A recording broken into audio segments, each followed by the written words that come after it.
Hey everyone! So we finally made it to the holidays after a pretty rough year, and there's some fun stuff going on in Star Citizen to celebrate. So today I wanted to showcase the in-game aspect of the celebration, and also talk about some of the exciting stuff that's going on with the game that's going to be happening in the future. Most of it is pretty good news, although one thing that is a little sad is that the Xenothreat event is going to be delayed till early next year. If you don't know, Xenothreat is going to be a massive in-game event where players in the persistent universe have to work together with the UEE to fight against a pirate group from Pyro, and there's going to be some large-scale missions involving transporting volatile cargo and capital ship combat. So while I was looking forward to trying this stuff out, I am kind of glad that they decided to delay it if it wasn't ready to go, so that hopefully by the time that they do release it, it'll be working in some capacity.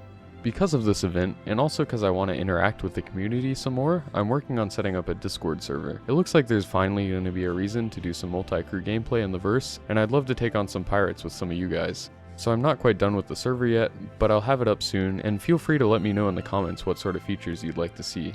So some other notable developments are that we just got a new letter from the chairman, which is pretty nice and has a summary of all of the new changes that happened this year, and the plan for Star Citizen going forward. We also finally have the new roadmap system, which includes a view similar to the old roadmap, as well as a much more detailed view that even includes tasks from Squadron 42. I really like this because it's a lot more transparent as to what they're working on, and you can really dig into what they're working on if you want to.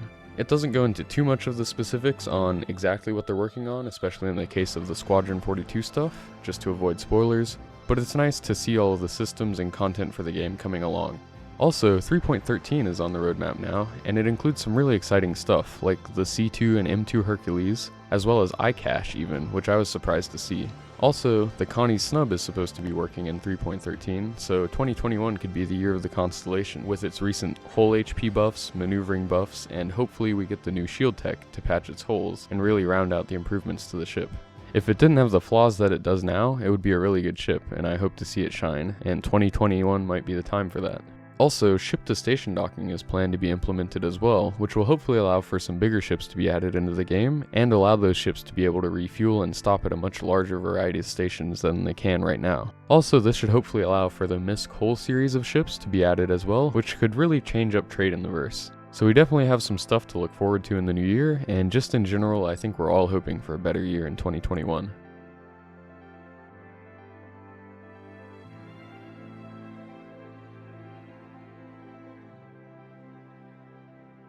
Okay, moving on to the in-game stuff, you've been seeing me in the background picking up some presents, and these are spread out across all of the major landing zones with this update.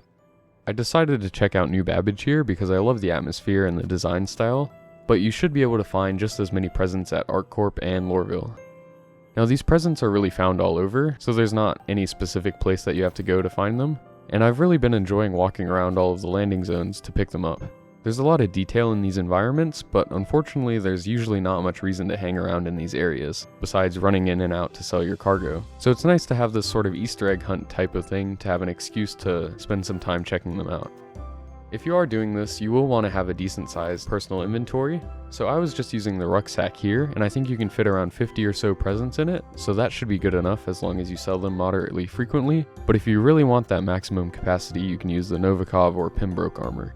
There does seem to be some issues with stowing the gifts quickly though. This is probably just due to some back-end issue where it takes a while to store things in your personal inventory, but if you wait for a second, the error message should go away and you should be able to continue picking them up.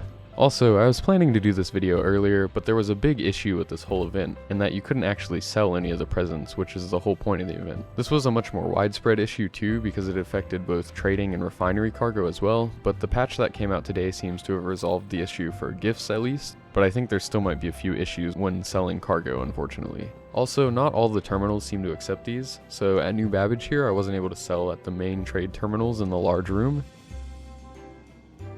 I actually had to come over here to the planetary services to sell.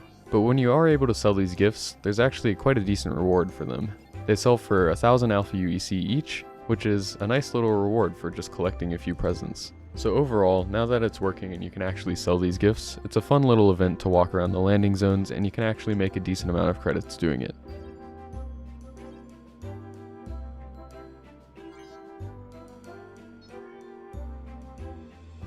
Now the other in-game holiday themed change that I know of is the gift delivery mission.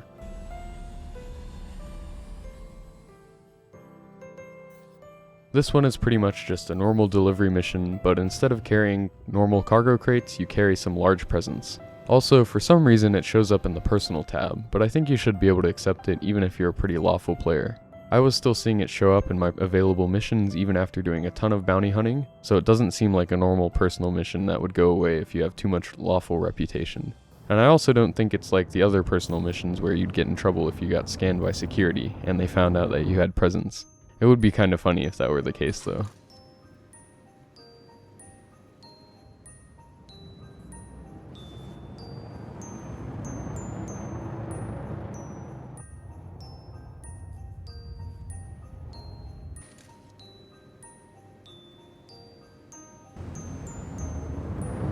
But yeah, this is pretty much just a reskin delivery mission, but you get an extra 500 credits since this one pays 8,500 credits and the normal deliveries pay 8,000.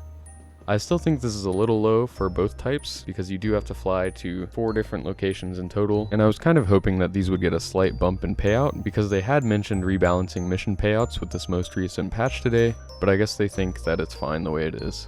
But at least for this holiday delivery mission, it's more about the festive aspect than the money anyway, so I can't really complain.